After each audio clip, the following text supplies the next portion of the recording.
आज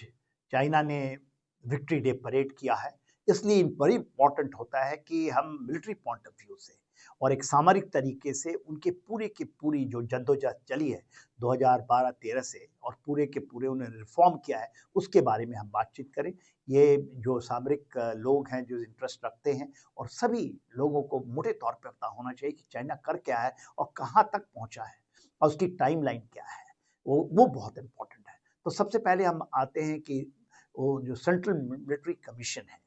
उसके chairman Xi Jinping हैं। 2012 के बाद वो हावी हो गए थे, 2013 से आए हैं और इतने लंबे समय तक वो रहे हैं, लगातार रहे। तो उन्होंने एक टाइम फ्रेम दिया था और वो टाइम फ्रेम सबसे इम्पोर्टेंट है उस चीज़ को समझना। 2027 का एक टाइम फ्रेम दिया था, 2035 का एक टाइम फ्रेम है, पड़ा हुआ है और 2049 का पड़ा हुआ है और ये तकरीबन ये शुरू हुआ था 2013 के बाद, 12 के बाद आप ले लें, 12-13 के बाद ये शुरू हुआ था। तो ये देखिए समय कितना दिया गया है उनको 2027 तक। 2027 तक वो कहते हैं कि China has to be ready for having a potential invasion, एक पोटेंशियल जब आपकी कहीं से झड़प हो जाए ऑन ताइवान, ये वो है। इट डजंट मीन कि हम ताइवान को ले लेंगे, बट मिलिटरली आप इसके ऊपर वॉर फुटिंग में काम करें, ये उनकी है एक बेंचमार्क, एक डेट दिया हुआ 2027 तक। हमें यदि जरूरत हुई तो मिलिटरली भी हमको देखना है, पर इस बीच में 2020 में वो फंस गए नॉर्दर्न बॉर्डर विद गलवान की झड़प हुई वहां पर, हेजेमनिक बिहेवियर करके, नॉट बाय मिलिट्री मैनेवर और military strength, they wanted to do by proxy, जिसमें उन्होंने कोई वेपन का इस्तेमाल नहीं किया, स्टिक सकाल डंडों में तार बांध करके वो जो भारत की धरती में गलवान में हुआ और 20 आदत में लोगों की हमारी शहादत हुई, हमारे कर्नल सुरेश बाबू और 20 जवान, जिन्होंने उनसे 3 ज्यादा गुने नंबर पे उनको उनकी क्षति करी, उनको मार गिराया और अपने वर्चस्व को, अपनी जो हमारी पावरिश है उसको जारी रखा और शोकेश किया और उनके विस्तारवाद को वो खत्म हुआ। तो एक पड़ाव में वो कहीं उनसे बहुत बड़ी गलती हो गई, जो कि उलझ गए भारत से और भारत का उन्होंने जिस तरह से चाहा, चाहे वो सी पैक लेके आए 2015 में, जिस तरह से स्ट्रिंग ऑफ पल्स लाते थे, वहां वो फंस गए और अभी उसकी रीसेटिंग कर रहे हैं। उनको ये पता चल गया, क्योंकि उनका ये मानना था कि पूरे एशिया में और एशिया पैसिफिक में केवल उनका वर्चस्व रहे और भारत उसको चैलेंज करता है तो भारत को कहीं न कहीं डाउन। मगर अब उनके सुर ताल बदल गए हैं। मोदी साहब थे, मल्टीपोलैरिटी की वो बात करते हैं, मल्टी लैटरलिज्म की बात करते हैं, जो भारत उनको समझाता रहा है और विश्व की शांति के लिए इम्पोर्टेंट है कि world is one, the whole world is one family वाली जो कॉन्सेप्ट की उन्होंने जो बात की है, तो वो भारत के बताए हुए रास्ते पे चलना चाहते हैं और भारत के साथ रीसेट किए। दूसरा पड़ाव उन्होंने 2035 का दिया है, जिसमें वो फुली मॉडर्नाइज होना चाहते हैं, फुली मॉडर्नाइजेशन। तो अभी मॉडर्नाइज की कड़ी में वो केवल देखिए 2025 में है, तो फुली मॉडर्नाइज 2035 में वो उनकी परिकल्पना है और दे से कि it will be the one of the most modernised force of the world.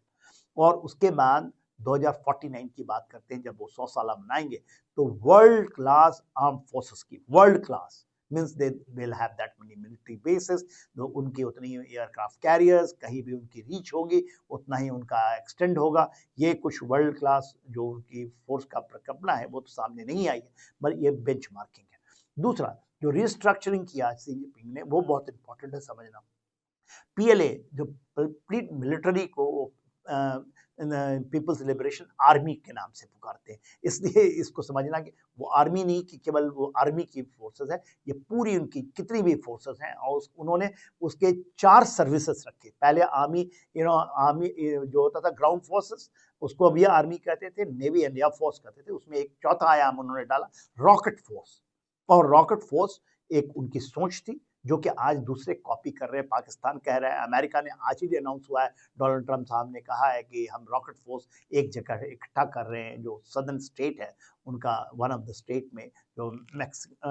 Gulf of Mexico है, जिसको गल्फ ऑफ अमेरिका कहने लगे, वहां पर स्टेट के अंदर वो ला रहे हैं और रॉकेट फोर्स का, तो ये तो उनकी एक बहुत बड़ी अचीवमेंट है। और आर्म्स की जब बात करते हैं तो 4 आर्म्स हैं उनके, 4 आर्म्स हैं। जो एयर स्पेस फोर्सेस है, साइबर स्पेस फोर्सेस है, इंफॉर्मेशन स्पेशल फोर्सेस है, and logistic, joint logistic, this is joint all this army, navy, air force and rocket forces के लिए लॉजिस्टिक सपोर्ट फोर्स एक फोर्स है।